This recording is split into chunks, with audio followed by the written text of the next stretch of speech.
Hey there. So, what does Star Wars and James Dean have to do with each other? Well, really nothing, but Sir Arthur Guinness, he was the actor who played Obi-Wan Kenobi in Star Wars. And he also was the actor who says he warned James Dean not to get in his car or he was going to be dead within the week. And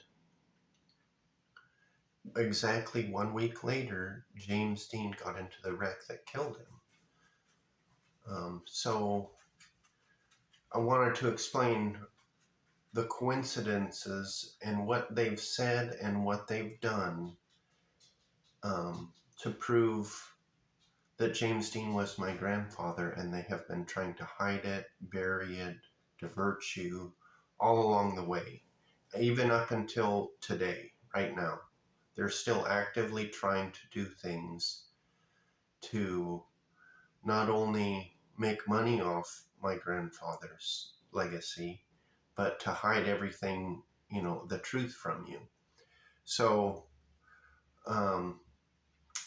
Arthur Guinness, he tells James Dean not to get in his car or he's going to be dead. And Star Wars started filming in Tunisia in 1976 and hit the box office in 1977. And that interview with Charlie Rose, NPR interview, it was 1977. So if you think about the timing, Sir Arthur Guinness had been playing Obi-Wan Kenobi, and he was using the Force. And in the interview, when Charlie Rose asks him about his warning to James Dean, Alex says, it was like a strange force had come over me. So he was basically in character as Obi-Wan Kenobi, channeling the Force. And so there's either two possibilities. Either he is a Jedi Master and he knew how to read the future, or he had heard something about what was planned for the young farm boy from Indiana. So one of the things that is pertinent is something that happened to Sir Arthur Guinness previous. In 1946, he was arrested, charged, fined in Liverpool, England, for a homosexual act in a public laboratory. And he told the police that his name was Herbert Pocket, which was a character he'd played in his Charles Dickens' Great Expectations performance, a stage acting performance. And he beguiled the police by giving them false name and information, so he would not be known as being gay. Back then, being gay would get you beaten up or, thrown in jail in some places. So, it's not his fault that that's the way society works, but the lying part, if you translate it into the 1977 interview, which no one can prove he even met James Dean outside the restaurant that he says he warned him at. So he's pulling your leg. He's, I'm a Jedi Master and I warned James Dean. Or he knew ahead of time that, hey, this car is going to get you in trouble because of the way you've been behaving. Nobody, they got stuff planned for you without saying it out loud. Or maybe he didn't, maybe it was all just a made up story to cover what a coincidence James Dean getting into the accident was. James Dean was an experienced race car driver. He'd driven cross country. He's ridden his motorcycle on New Jersey Turnpike, negotiated New York traffic. and he'd never, been in an accident or gotten hurt. So why would he, on a desolate highway, um, not speeding, get into a head-on collision? Or, well, it wasn't even a head-on. Why would he get into a collision with the only other car on the road? It wasn't a head-on like it was more of a turnip seed turned into his driver side of his car. Like he coming down the road, he turned into James Dean. And that says, he could have turned the other way. He wasn't a head on. He was purposefully turning into that lane of traffic to hit the oncoming car. He was skidding for 80 meters. So he was probably speeding to make it to the turn in time, to make it look like an accident. And Sir Arthur Guinness warning him about a pre-planned accident means that he most likely did know, because he was gay, and the gay community, it's pretty tight. They were all, they knew each other, especially back then. It was all undercover, and so you never know, just by what they're saying, what the truth is. But by examining all the little lies along the way, you can, definitely say something fishy was going on. All these people are, passed away now, so, and there's no documents or things to, oh, here's the paper, judge, they did it. It's not like that.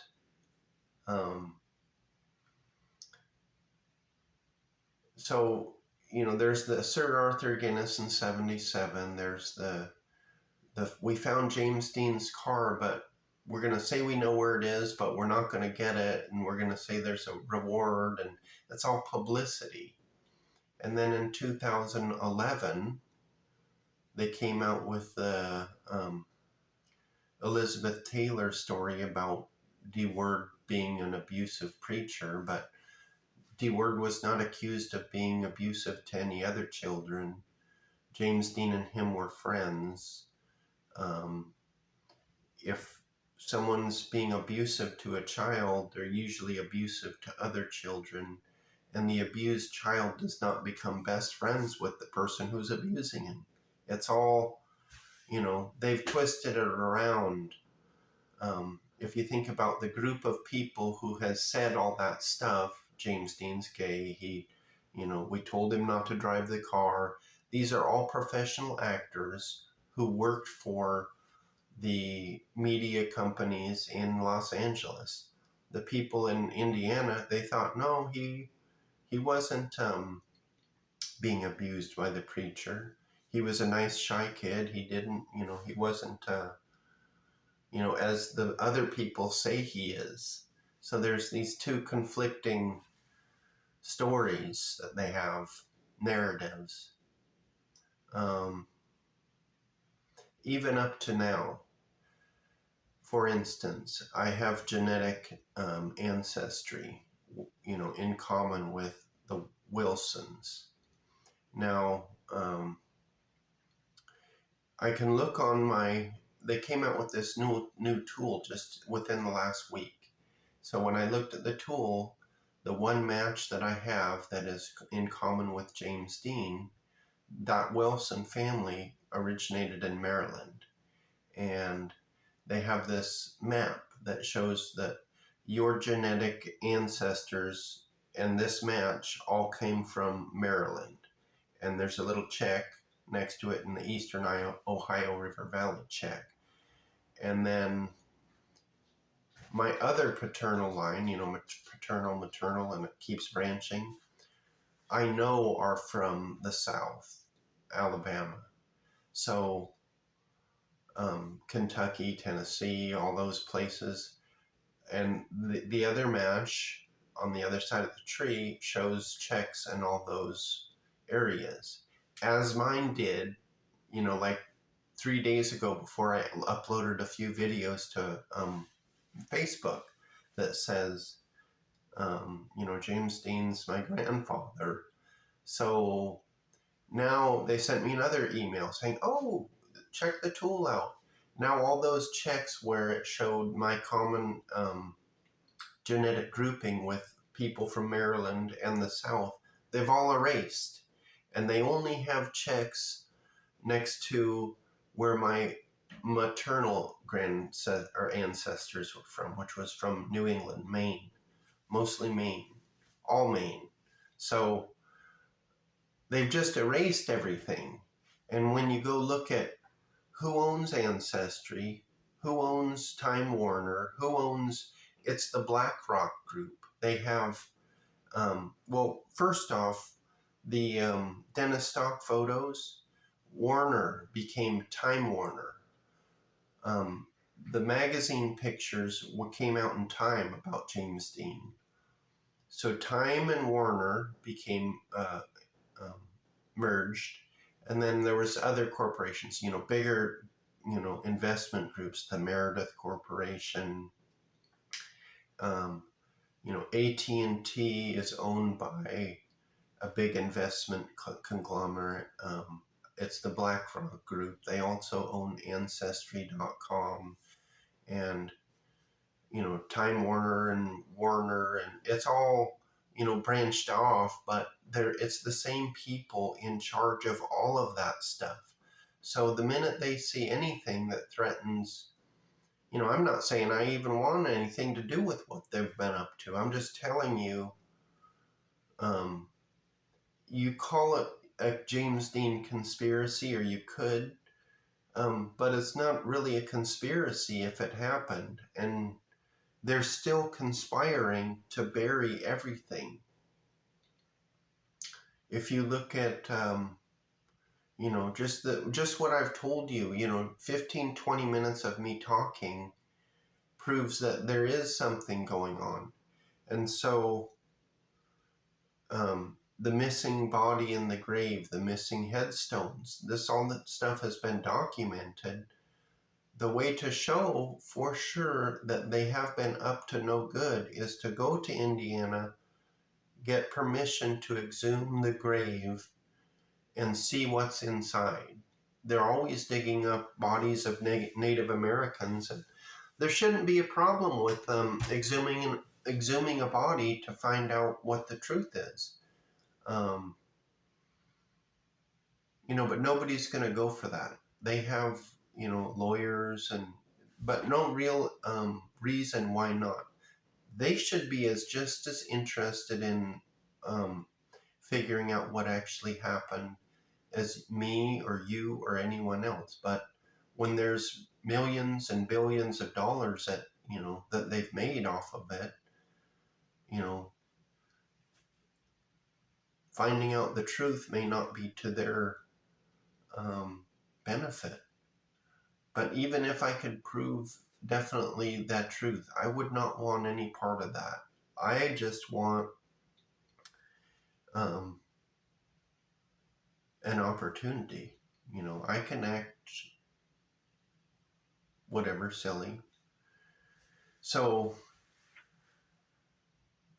and I'm not interested in any court battles or drawn out disputes. I just want to tell you the story of what I've come to, find out is that this has gone on, and these people have made billions of dollars off of it, and the impact of James Dean's legacy on society, has been great. And some of it has just been, stuff that people have made up. Like the gay thing. If he wasn't gay, which it doesn't seem like he was, he had a bunch of girlfriends.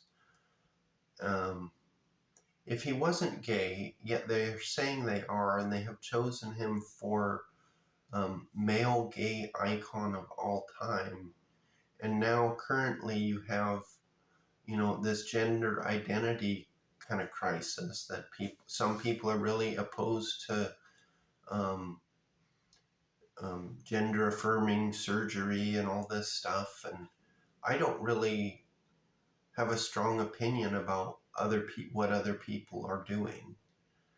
But the way they have portrayed James Dean as gay, and um, it's kind of snowballed, back in the 30s or 50s, it was just kind of getting rolling. And by telling all these lies, it has gotten to be a bigger lie. And all of the extra problems, that have come along because of the lies, like people being unsure of their identity, um, due to being manipulated with lies. Like, it's cool, James Dean was cool, it's hip to be gay, it's, um, gay people are happy, hence they use the word gay. It's this, um, and I have no opinion really on, if you want to be gay, that's fine, go ahead. I'm not, and you know, not interested in, going to gay bars, or I can appreciate the humor of um, the drag queens and whatever, but I don't really care about that stuff. I want an opportunity to show you my talents. You all say James Dean had enormous talent and he died too young. Well, I'm his grandson, so I can work with you.